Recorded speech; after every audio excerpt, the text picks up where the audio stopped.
പ്രിയപ്പെട്ടവരെ, എല്ലാവർക്കും നമസ്കാരം. ഞാൻ അരുൺകുമാർ. ഞാനിപ്പോൾ ഉള്ളത് വാമനപുരം നദിയുടെ തീരത്താണ് നിൽക്കുന്നത്. നദിയുടെ ഏതാണ്ട് മധ്യഭാഗത്തായിട്ടാണ് നിൽക്കുന്നത്. വെള്ളം വളരെ കുറവാണ്.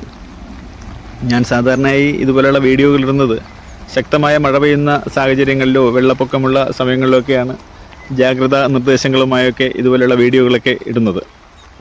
അതിനൊരു ചെറിയ ചേഞ്ച് ആയിക്കോട്ടെ എന്ന് കരുതിയാണ് ഇങ്ങനെ ഈ വറ്റി വരണ്ട് കിടക്കുന്ന സമയത്തും ഒരു വീഡിയോ ഇടാമെന്ന് കരുതിയത്.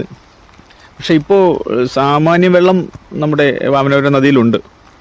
രാവിലെ മുതൽ ചെറിയ ചാറ്റൽ മഴയൊക്കെ പെയ്യുന്നുണ്ട്. ഇതുപോലെയുള്ള സാഹചര്യങ്ങളിൽ ഉണക്ക് സമയത്തൊക്കെയാണ് കുളിക്കാനും തുണി അലക്കുന്നതിനൊക്കെ ആയി ദൂര സ്ഥലങ്ങളിൽ നിന്ന് പോലും ആറ്റിലേക്ക് ധാരാളം ആൾക്കാർ വരുന്നത്.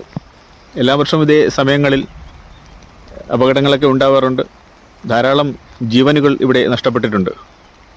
അതുകൊണ്ട് തന്നെ കുളിക്കാനും മറ്റും വരുന്നവർ ഈ വെള്ളമില്ല എന്നുള്ള കാര്യം മാത്രം നോക്കി ആഴങ്ങളിലേക്ക് ഇറങ്ങാതിരിക്കുക.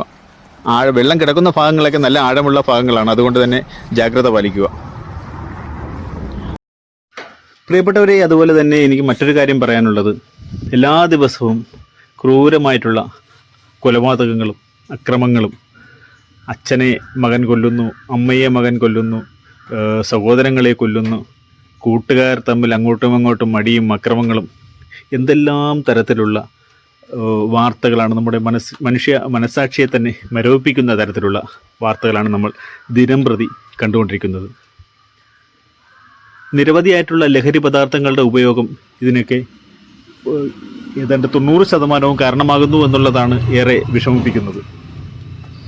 നമുക്ക് വായനയെ ലഹരിയാക്കാം, സംഗീതത്തെ ലഹരിയാക്കാം, യാത്രകളെ ലഹരിയാക്കാം, പൊതുപ്രവർത്തനത്തെ ലഹരിയാക്കാം. അങ്ങനെ എന്തെല്ലാം കാര്യങ്ങൾ ലഹരിയാക്കിയെടുക്കാൻ നമ്മുടെ മുന്നിലുള്ളപ്പോൾ ഇതുപോലെയുള്ള മയക്കുമരുന്ന്, മദ്യം, അതുപോലെയുള്ള സിന്തറ്റിക് ഡ്രഗ്സുകളെയൊക്കെ നമുക്ക് ഒഴിവാക്കി നല്ലൊരു നാളെ കെട്ടിപ്പടുക്കാം.